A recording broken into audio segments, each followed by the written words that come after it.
Neal, welcome to Thriving in the Age of Disruption podcast series. And we are in season 5 now. I usually start off by asking our guests to introduce themselves. Can you share? I'm an American. I was born in Manhattan, in New York City, and I grew up in Manhattan. It's been an important part of my life and who I am. I've lived for the last 15 years in Vietnam. I devoted a good chunk of my life to graduate studies and to getting my PhD, which have been very important to many of the things that I've done since then and in how I look at things and what tools I have as a result of a rigorous, uh, strong academic background. Since finishing my doctorate, I largely have done consulting. That's the main way that I have paid my rent.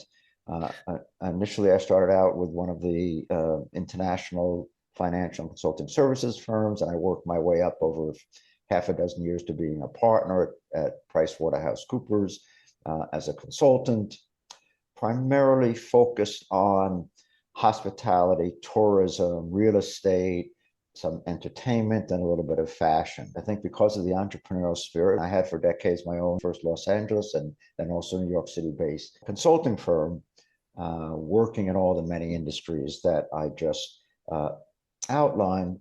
And because hospitality and hotels and restaurants so resonated with me, I also was an owner and operator of a number of restaurants. I ended up a devoted traveler in visiting Vietnam not long after it opened 20 something years ago. It's an overused word, but I fell in love with Vietnam. It was so exotic, different from anything I knew, the colors, the smells, the food, the energy. I had lived in Europe. I was an American. And 24 years ago, it was really exotic. And I loved it. I kept coming back as a visitor to Vietnam. I knew, of course, that being a visitor or a traveler was different than being a resident in good and challenging ways. I wondered, what would it be like to live here? I'm in Ho Chi Minh City now as we speak, Right. my home. And I developed a few consulting projects through consulting, through professional personal networks. Typical of a lot of projects I did, banks often will end up owning multi-purpose hotel, residential, retail development that they have been oversold on very aggressive financials and plans, and when the properties don't work.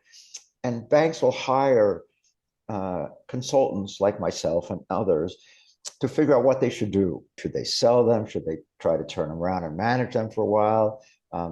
Et cetera, et cetera, et cetera. So I was able to do a big project like that in Vietnam. As with you, many of our clients wish to remain confidential for many good reasons, and I always respect that. And then one of the then well-noted five-star resorts where I was staying, the owner and I got to know one another, and he was having some challenges. And so he also engaged me as a consultant. And I loved it. Of course, it was full of challenges. It certainly wasn't New York City or Los Angeles. And so then I decided I was at a stage in my career where I'd already enjoyed and worked hard for many successes. And it was at a stage of my life that I didn't need to think about profit or income. I was fortunate. I was fortunate at a young age to learn the evils of greed, and to put it simply. I was thinking about what could I do more in giving back. And that's what led to the founding of Streets and my being here on a full-time basis for about 15 years, 16 years now. That's a great journey. Firstly, I did an exchange program at NYU in 1991. A great time to be in New York City then. It was, yes. And I lived in the East Village. There were about 50 of us from all over the world doing an international management program. And I was studying in Australia, Monash University, doing my MBA, and that was a great opportunity. I was on the faculty at Stern as an adjunct professor for probably 2 decades. So you had that great experience there too. Yes, it was really, truly memorable. It defined how I looked at life. I'm 60 now. So I was in my Young. 20s then, and it was really wonderful being there. In this podcast, I'm really interested in interviewing different change makers like yourself who have two essential skill sets, and one is an entrepreneurial mindset, and another is a crisis ready mindset. We live in a world where these two mindsets are essential. So when I look at the entrepreneurial mindset, I say that you are someone who's resourceful, able to define a problem correctly. Number two, you're able to deal with uncertainty and take risks. And number three, to create value for yourself, for others, financial, non-financial. So when you moved from doing well in school to becoming an educator, a consultant, and running your own business, obviously you've had to leverage on this mindset. What had you do these things?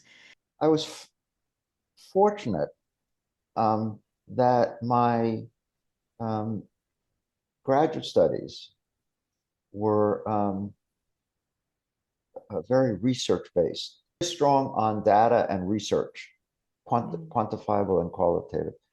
And that's really super served me. The ability, the tools, the skills, the awareness to jump into data, to not be intimidated by data, and then to call upon different tools that enable you to sort through it to make some sense out of the data. And typically, what's the issue or what's the problem? Having worked in Vietnam with very poor kids, I'm reminded how lucky I was to grow up in a household with a mother and a father. We often will take that for granted, but we should not. My mother was a teacher, and my father was an attorney, and I learned a lot of good stuff from them. May they both rest in peace.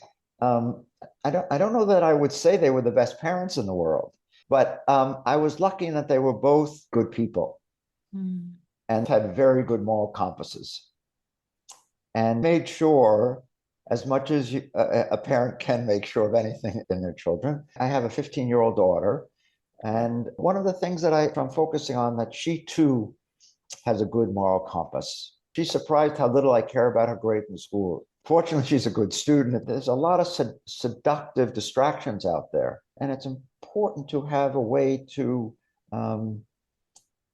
look at all of that carefully and decide what things you should do and what you shouldn't do. My mother and father were travelers. I grew up in a comfortable family. They were committed every year to going abroad. And they visited Russia and China and Morocco way before anybody was going. And that was a great gift. When I was just finishing high school, I traveled with them. And that is opening me up to the world, has been key to my life. Thank you for sharing that. You've called out a couple of things. One is from your educational background, the grounding in data analysis, quantifiable information, and that's been useful in consulting. But more importantly, what you've inherited from the exposure to traveling is that openness, curiosity, and being able to link maybe even unrelated things. Yes. So thank you for sharing that. We're doing a lot of work with family businesses. We are transition to the next gen and professionalizing, but also what they can do for society with philanthropy and impact. So I'm curious how you started on your journey of giving back and how you set up Streets International. What was that tipping point that had you think that I've had a good life, let me pay it forward? And how did you even think about the disadvantaged youth in Southeast Asia as a target audience? I don't want to overdo the family part, but what shapes us in many ways. And I knew from my family that we have a responsibility for others. And that if there's a kid getting beat up, you need to step in and stop it. As forward charging as we may be as business leaders, as entrepreneurs, we have to also nourish the empathic, caring for others, in however you you may define the others. So that one of my very first nights that I visited Ho Chi Minh City, the first time I was walking down Win Hue, one of the main streets in District 1, which then was not developed as it is. It was the inner gut of Ho Chi Minh City. And there were bands of poor kids begging. And there was one small group of 8 and 10-year-old kids. There was nothing threatening about it. And they approached me begging for milk, not for money. And that was a touch point for me. I grew up in New York City. There's poverty and there are people begging, but that just really touched me in their begging for milk. Right. There was one particular girl in that group that touched me, and her image stuck with me and challenged me. It's not a Hollywood movie.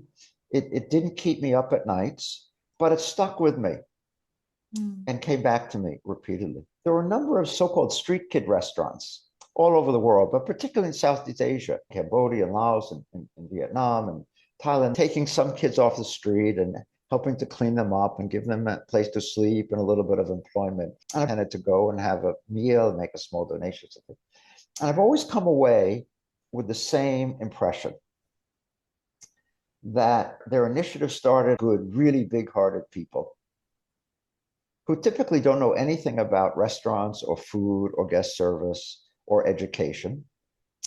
And as a result, they tend to be very unambitious. They're very simple. I knew that in so-called emerging economies, one sector that takes off first is tourism, is hotels. And one of the biggest challenges hotels have continually, but certainly as they start, is finding human resources. They typically import in the early years people from all over the world because they can't find enough local people. It was a time in my life where I wanted to do something a bit different with really measurable impact. That led to me thinking about how could you take this large, uneducated, poverty generation of youth and match them with all this, obviously taking off tourism and the need created for human resources. And that's what led to the founding of Streets. It's our 16th year, over 500 youth, and 96% remain employed. Awesome. What do you do with them? And at which age group do they join you? The youth in the program are 17 to 24 years old. Right. It's a 14-month, very structured residential program based in Hoi An, Vietnam, in the center outside of Da Nang. And essentially a small school. And everyone that going through the program not only learns English, which is a big focus for us, as it is the language of tourism, also hospitality, and also culinary. They have the possibilities when they finish of either going front of house or back of house, cooking and chefing or serving. Oh, lovely. And your yearly intake is how many students? Our maximum class is 26. So we average about 24, 25 youth, we call them trainees, in each class. We always have run 2 classes concurrently, an advanced class and a beginning class. So it's a 14-month program. And every 7 months, one class graduates and another one starts. And how do you fund this social enterprise to sustain it over 15 years? I'm not an NGO, nonprofit background person. We funded it different ways. First, I will say, in terms of being a social enterprise, pre-pandemic, because of course the pandemic changed many things for us as it did for the rest of the world. Pre-pandemic, we funded approximately 80% of all of our operating expenses out of the revenue profits from the 2 eateries that we operate as our enterprises, which also serve as our site for apprenticeship. Right. How did we get started? Our seed capital, and to develop all this, I work with colleagues at NYU and at some of the culinary schools. As you well know, it does take a team to do anything. Correct. And I've had a great one. We have a great board, et cetera, et cetera, et cetera.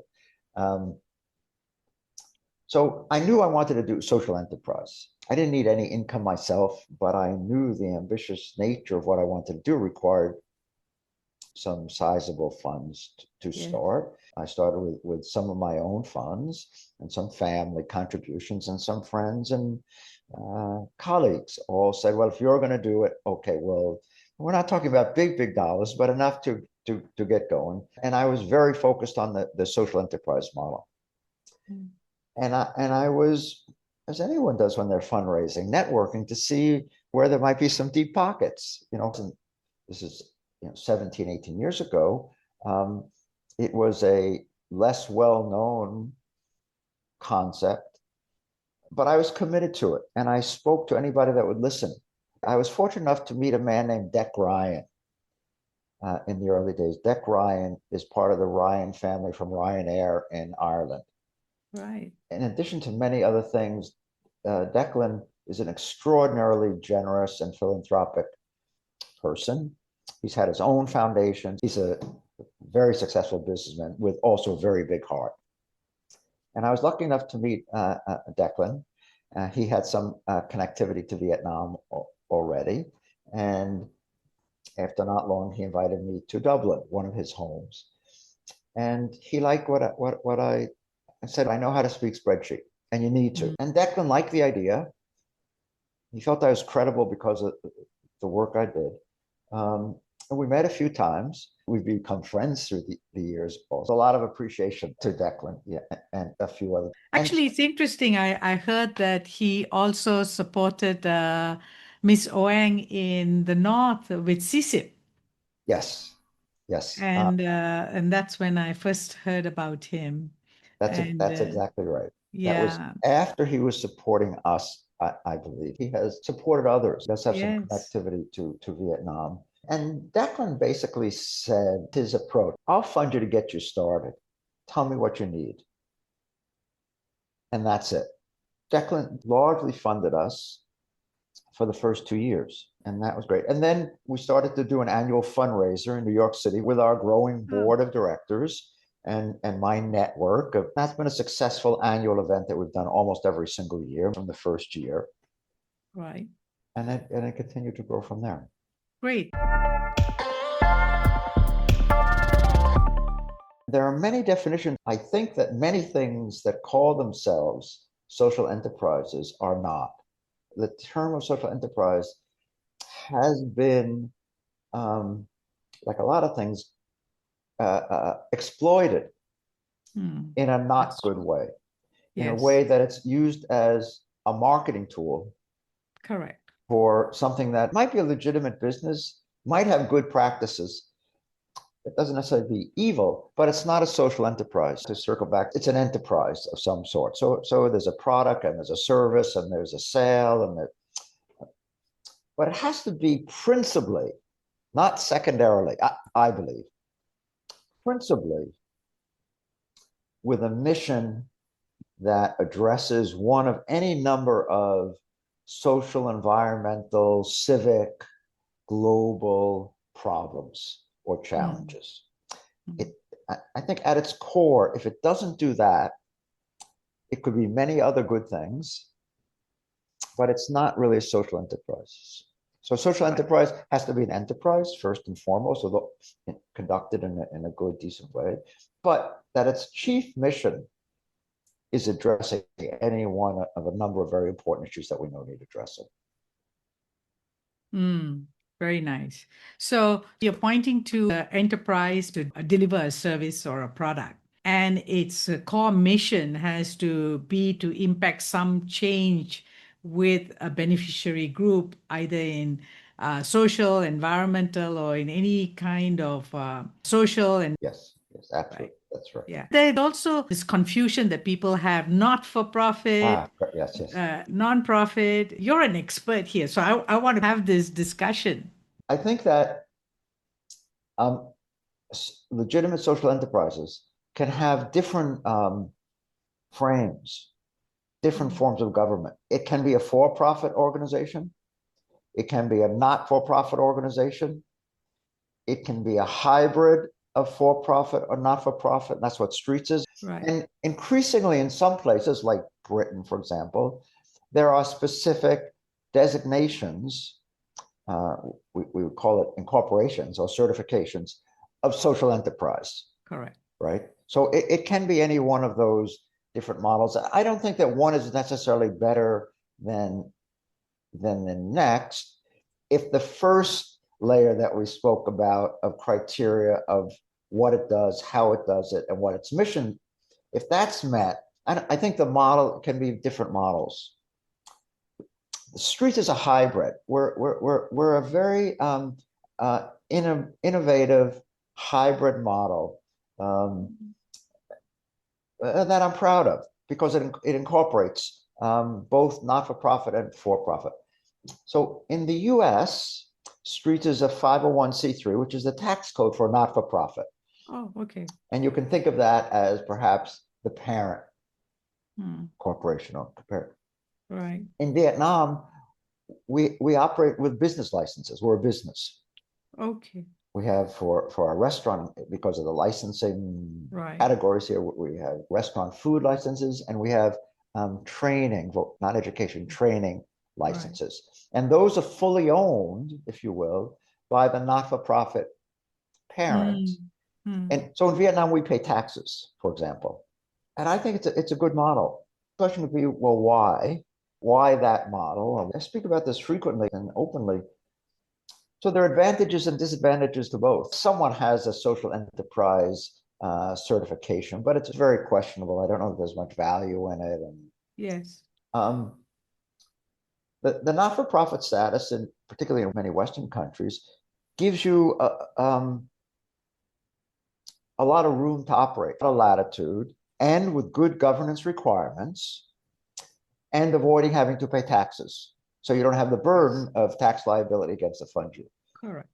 In many other places, like Vietnam, not-for-profit status or certification has some governance requirements, but typically has extraordinary and burdensome government oversight.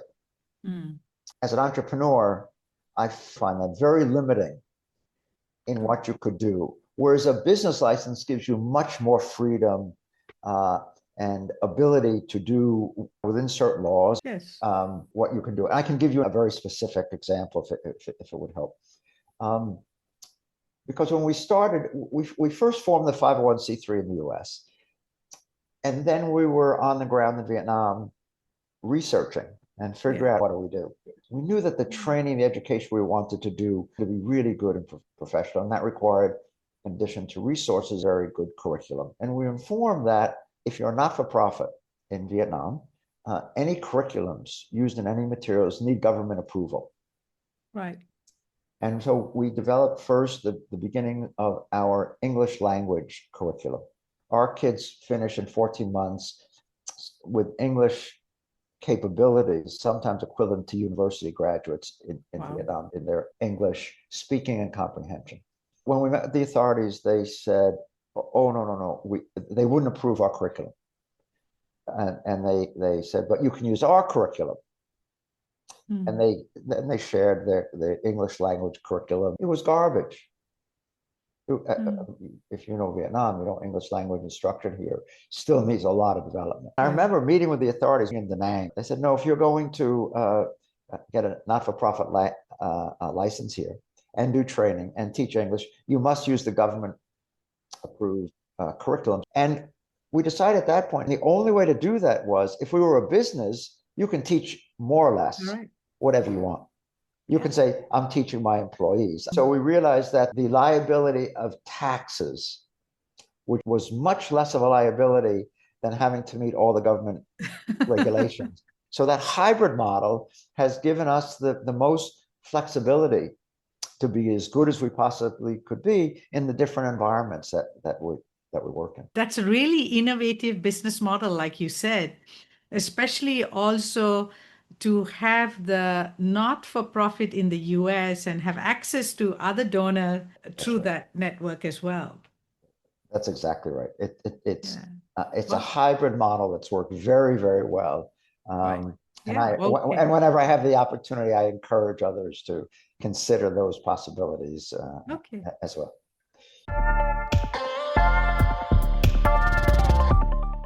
We are launching a 9-month next gen program. And Wow. one of the pieces that we want to embed in the program is philanthropy and impact, and how they can get started in that journey, whether they go out there and start their own social enterprise Yes. or it is to participate in an existing enterprise. The idea is to give an insight of the different models that people are using. Please feel free to call upon me to talk about it. I've learned a thing or two over the few Okay, years. great. That would be lovely. The next mindset, and that's crisis ready mindset. A crisis is a setback, a failure. Usually it's a life and death kind of a situation. Some of us freeze, some of us fight back, some of us can flee. What do you think was the key support structure and coping mechanism that allowed you to deal with crisis time and time again? And how did you develop that resilience? Well, my answer is going to be resilience. Part of our challenges is to figure out our weaknesses, what we're not good at, and what our gifts are and what we're good at. We're talking about crisis and resilience. But I see things as a challenge that I want to figure out a way to succeed at it and Right. respond to it.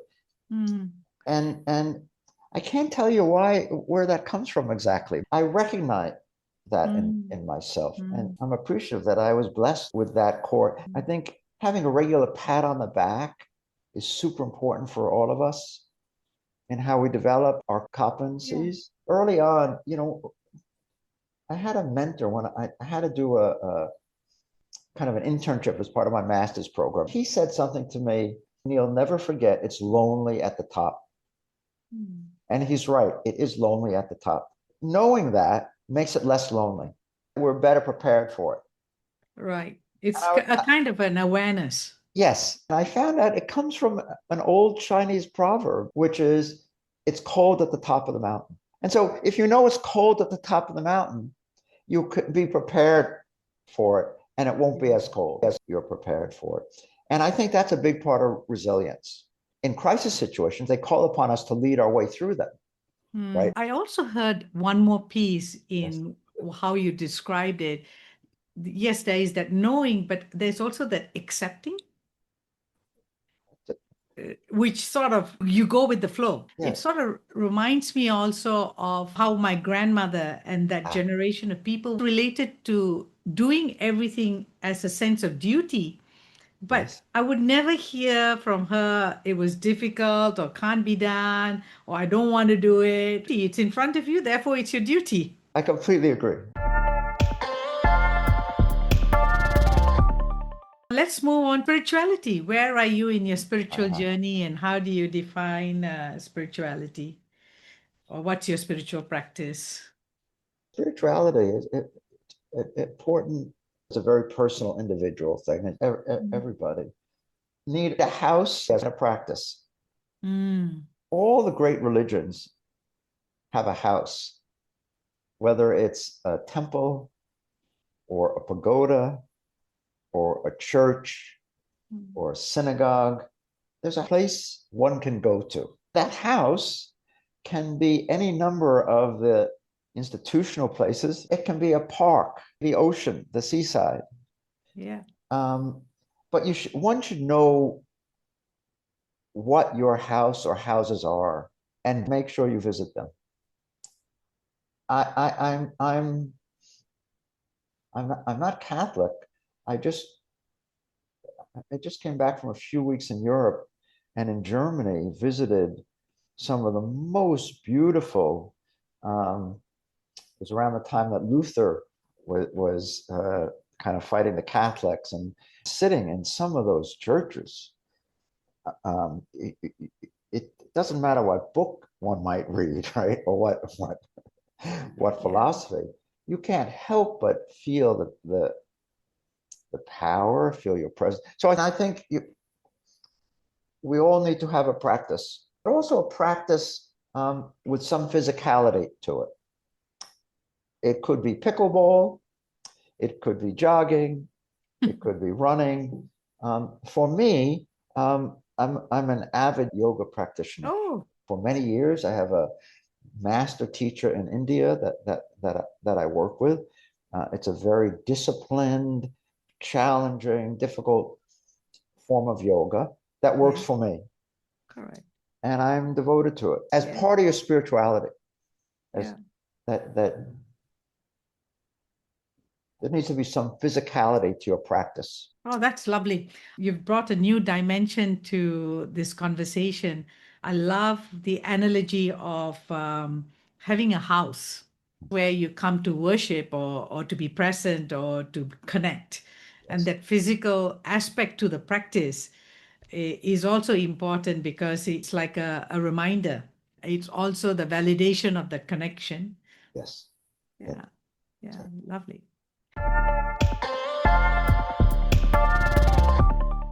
And do you think it's possible for us to live a simple life? And what's a simple life for you? Yes, it's possible. It's quite difficult in the world that we live in.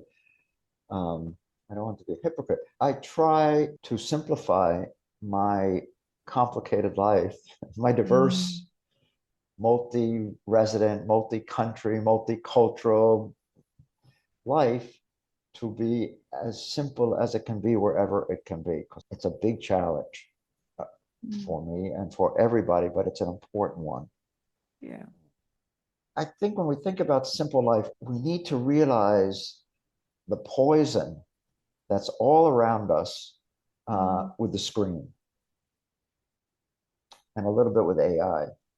yes. There's really a poison amongst us, Mm, and we're all digesting it. yeah. And we need to be speaking about it more often, be saying more often, stop for ourselves, for our colleagues, for the people that work for us. For me now as a parent, this is a terribly challenging issue for children, their Mm, upbringing and their ability to think about a good life and a simple life. I think we must be more mindful and more in control and more direct of the poison that the screen, just to metaphorically, um, how it's interfering. it's really great that you highlighted it. People have been enamored by AI and what it provides in terms of productivity. But we also can see that if we outsource our thinking, then we have Wow. very little to navigate in life. That's a big worry to me as well, as I have a 30-year-old. And I wonder what will happen if everything is centered around AI. You said it very, very well, outsourcing it. I sit on two university boards, and AI is a very, very big issue. Universities across the world, but particularly in the US, are going everywhere from considering AI the same as plagiarism and cheating, and you can be thrown out, to a mandatory first semester course in how to use AI. So that's Correct. the diversity of how we're thinking about AI. One would have to be foolish not to see some of the value in it, of course. But as a person who learned largely to think clearly because I learned to write, I am so troubled by if we don't learn how to write, are we learning how to think? We recently were interviewing for a manager level, university educated position. We have a very good team, and they, of course, did a preliminary review of all the many, many CVs and then sent me the top 10 for me to have a look at. And I'm reading through the cover letters and the Mm. CVs. And I only had one glass of wine, so I was relatively sober. That's all I usually had. And all of a sudden, I'm thinking, wait a minute, I read that already. And then I kept reading, wait a minute, it's not the glass of wine. Mm, And I went back and looked and then actually reviewed. 9 out of the 10 cover letters were almost exactly the same. wow. And we rejected all of them. I'm not sure that was the right thing, but I just share with you what we did. Right. And some of those people probably would, in other ways, be very suitable. These are people with university education, some years of experience. As a result of that, we just posted another position. We said all AI generated cover letters and CVs will be rejected. So it's very troubling because when people are not learning how to express themselves and think clearly through. What about thriving? What are the 3 words that describe thriving? 3 words. Oh my God. Can it be 6? Yes, of course. No. Contribution and impact. High value. I don't know an eloquent way, or I don't know how to, and resist greed. The circle of life, right? The gratitude for what we receive and what we give.